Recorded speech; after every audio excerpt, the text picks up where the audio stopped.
नमस्कार, स्वागत है आपका हिंद भारत के खास प्रोग्राम अजब गजब कहानी में और मैं हूं आपके साथ अक्षरा आर्या। हिंदू ग्रंथों तथा ऋग्वेद में पौराणिक सरस्वती नदी का उल्लेख मिलता है। पिछले दिनों वैज्ञानिकों को घग्गर नदी के नीचे सरस्वती के सबूत मिले थे। वैज्ञानिकों को ऐसे कई सबूत मिले थे जो साबित कर सकते थे कि उत्तर पश्चिम भारत में मौजूदा बरसाती नदी घग्गर के मार्ग से ही पौराणिक नदी सरस्वती बहती थी।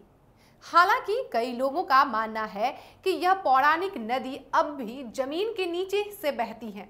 आज हम आपको ऐसी 10 नदियों के बारे में बताएंगे जो असल में जमीन के ऊपर से नहीं बल्कि नीचे से बहती है। रियो सिक्रेटो नदी मैक्सिको में प्लाया डेल कार्मेन शहर के बाहरी इलाके में मौजूद इस भूमिगत नदी को रियो सिक्रेटो के नाम से जाना जाता है। यह नदी 38 किलोमीटर लंबी एक गुफा के अंदर बहती है, जिससे लगभग 10% हिस्से का उपयोग इको टूरिज्म के लिए किया जाता है। लबोइच नदी लबोइच यूरोप की सबसे लंबी भूमिगत नदी है, जिसके एक छोर से दूसरे छोर तक जाया जा सकता है। इस नदी को पहली बार 1906 में खोजा गया था। इस नदी को देखने के लिए हर साल अप्रैल से नवंबर मास तक काफी संख्या में सैलानी आते हैं। पर्टो प्रिसेंसा नदी फिलीपींस के दक्षिण पश्चिमी भाग में स्थित पर्टो प्रिसेंसा नदी यूनेस्को की विश्व धरोहर स्थलों की सूची में शामिल है। 5 मील लंबी यह नदी जमीन के नीचे गुफाओं के रास्ते बहती है और सीधे समुद्र में जाकर मिलती है। यह सुंदर भूमिगत नदी और इस क्षेत्र की जैव विविधता को बनाए रखने के लिए यहाँ एक दिन में सिर्फ 600 लोगों को जाने की अनुमति है।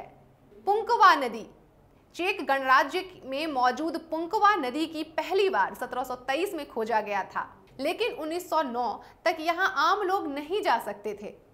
इस नदी की कुल लंबाई लगभग 30 किलोमीटर है। इसका ज्यादातर हिस्सा जमीन के नीचे से होकर गुजरता है। रियो कैमू नदी पोर्टो रिको में मौजूद रियो कैमू नदी दुनिया की तीसरी सबसे बड़ी भूमिगत नदी है। यह 1 लाख साल पुरानी खूबसूरत गुफाओं से होकर गुजरती है।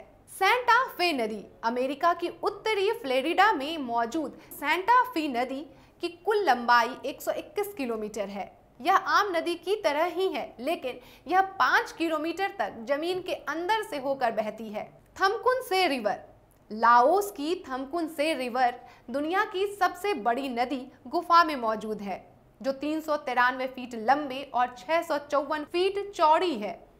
स्थानीय लोग सदियों से इस नदी के बारे में जानते हैं और यहाँ मछली पकड़ते हैं। यह नदी लगभग 6.5 किलोमीटर लंबी है और साल 2005 तक इसे सैलानियों के लिए नहीं खोला गया था। हिंद भारत के खास प्रोग्राम अजब गजब कहानी में फिलहाल इतना ही। ऐसे ही रोचक, दिलचस्प और रहस्यमयी खबरों के लिए देखते रहिए हिंद भारत। देश और दुनिया की तमाम खबरों के लिए देखते रहें हमारा चैनल हिंद भारत और लाइक, शेयर एंड सब्सक्राइब करना ना भूलें।